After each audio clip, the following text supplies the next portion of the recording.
First ever factory outlet Mukunda jewelleries KBHP Somajiguda Suchitra Hanamkonda Kothapet Chandanagar Khammam. నమస్తే అమ్మా. నమస్తే అమ్మా. అమ్మ, దీపావళి పండుగని ఏ విధంగా జరుపుకోవాలి? ఆనందోత్సాహాలతో జరుపుకోవాలమ్మా. ఆనందోత్సాహాలు ఎలా వస్తాయి? అది కదా ముఖ్యం.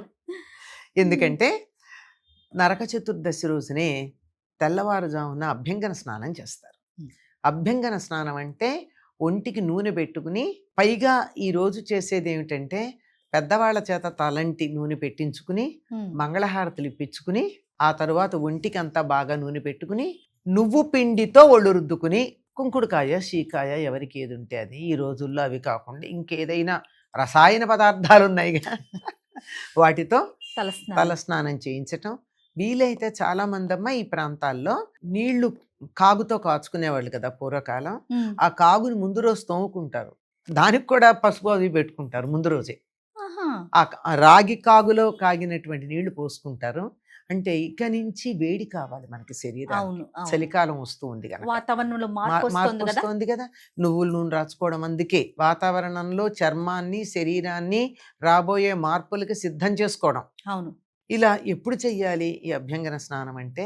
ఇంకా చంద్రుడు ఉండగా చెయ్యాలి. అంటే తెల్లవారుజామున అప్పుడు చెయ్యాలి. చేస్తే పెద్దవాళ్ళు ఎవరైతే ఉన్నారో మగవాళ్ళు, వాళ్ళు యమతర్పణాలు ఇచ్చుకుంటారు ఈరోజు. యమాయ ధర్మరాజాయ అంటూ ఔదుంబరాయ అని చెప్తూ ఆయనకి శ్లోకం ఉంది, చదివి తర్పణాలు ఇచ్చుకుంటారు. పిల్లలు అప్పుడే మొదలు పెట్టేస్తారు, తలంటి పోసుకోగానే టపాకాయలు కాల్చుకోవడం. వాళ్ళ ఇష్టం.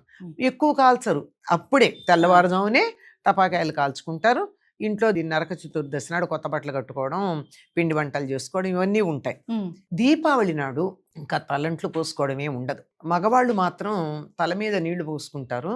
పోసుకుని అమావాస్య గనక పితృతర్పణాలు ఇచ్చుకుంటారు. వాళ్ళు ఇచ్చుకుంటారు, పిల్లలు ఆడవాళ్ళకి సంబంధం ఏం లేదు. ఆ రోజేమో యమతర్పణాలు. ఈ రోజు పితృదేవతలకి తర్పణాలు, యముడికి కూడా ఇస్తే ఇవ్వచ్చు. యమతర్పణాలు ఇవ్వటానికి గల విశిష్టత ఏంటి? దీని వెనకాలన్న ఆంతర్యం?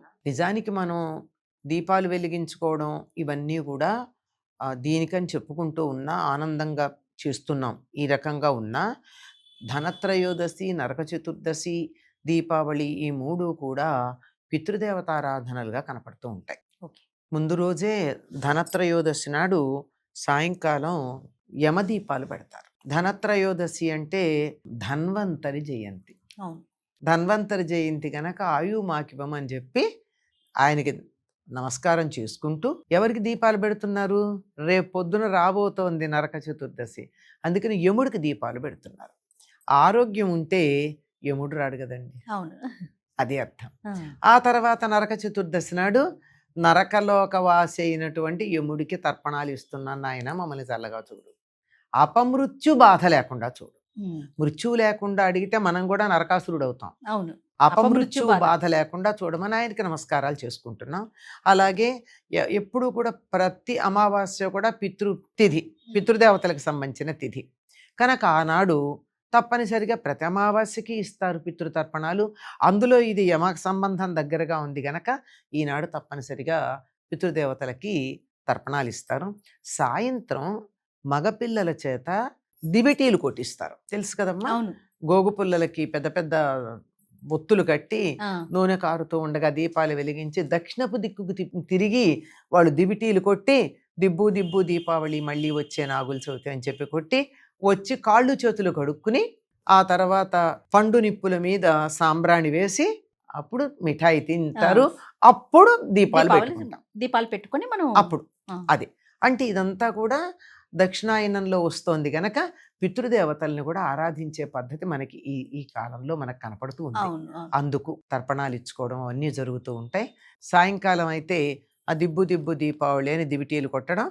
ఆ తర్వాత ఇంట్లో దీపం పెట్టుకున్న తర్వాత తులసి కోట దగ్గర దీపాలు పెట్టి, తులసిని ఇంకా రాలేదు కార్తీక మాసం రేపు వస్తోంది, కార్తీక దామోదరుణ్ణి ముందుగానే పూజించుకుని అప్పుడు ఆ దీపాలు ఇంటి చుట్టూరా పెట్టుకుంటాం. అంటే ముందుగానే ఆహ్వానం పలకటమే మన సంస్కృతి కదా. అందుకని ముందుగానే కార్తీక దామోదరుడికి మేము పూజ చేస్తున్నామని చెప్పి కార్తీక దామోదరుడికి తులసికి చేతైనటువంటి వాళ్ళు తులసి స్తోత్రం చదువుతారు, లేదంటే లక్ష్మీ స్తోత్రం, కృష్ణ స్తోత్రం అలాంటివి చదువుకుని, అవి రావనుకోండి అందరికి అన్నీ రావాలని నియమం కూడా ఏం లేదు కదా. అవి రాకపోయినా కృష్ణుడికి తులసమ్మకి దండం పెట్టుకుని ఒక్క స్థుతి అన్నా రాదా, వసుదేవ సుతం దేవం అని అన్నా రాదా, అలాంటిదన్నా చదువుకుని కృష్ణుడి దగ్గర అక్కడ దీపాలకు కూడా ప్రమిదలన్నింటికి కూడా 2 ప్రమిదలు పెట్టాలి, ఒకదాంతో ఒకటి పెట్టి వాటికి కూడా కుంకుమ అవన్నీ పెట్టుకుని వాటికి కూడా అన్నిటికీ కలిపైన ఒక పువ్వు పెట్టి ఇంతో అంతో వాటికి కూడా నివేదన చేసి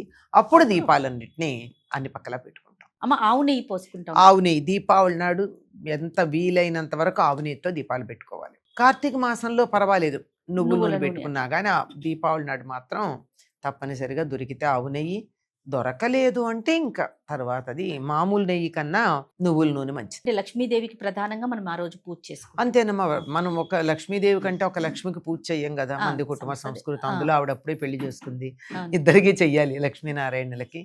అమ్మవారికి ఇష్టమైనటువంటి నివేదన ఏమని చెప్తారంటే పరమాన్నం. ఎప్పుడైనా సరే ఏ అమ్మవారికైనా ఇష్టమైన నివేదన పరమాన్నం ఉంటుందమ్మా. ఎందుకంటే లక్ష్మీప్రదమైనటువంటి ఆవు పాలతో బెల్లం వేసి వండిన పరమాన్నం ప్రధానం. ఇక మిగిలింది మన ఇష్టం వచ్చినన్ని పిండి వంటలు చేసుకోవచ్చు. కానీ ప్రధానంగా మీరు గమనించినట్టయితే మహారాష్ట్ర ప్రాంతాలకు వెడితే నువ్వులకి ప్రాధాన్యం ఇస్తారు. అంటే నువ్వుల పంట ఇంటికి వస్తూ ఉంటుంది, అందుకని నువ్వులతో చేసినటువంటి అన్ని ఇచ్చుకోవడాలు అవి ఉంటాయి. దీనికి మాత్రం మనకు అంతా తెలిసినంత వరకు మనం ఆ రోజు అమ్మవారికి పరమాన్నం నైవేద్యం పెడతాం. ఈ మిగిలినవి ఎంత ఓపిక ఉంటే అంత, ఎన్ని ఇష్టాలు ఉంటే అని చేసుకోవచ్చు పిండి వంటలు. చాలా సంతోషం అమ్మా. మరొకసారి దీపావళి శుభాకాంక్షలు మీ అందరికి కూడానమ్మా. శుభ దీపావళి కావాలి. సంతోషం.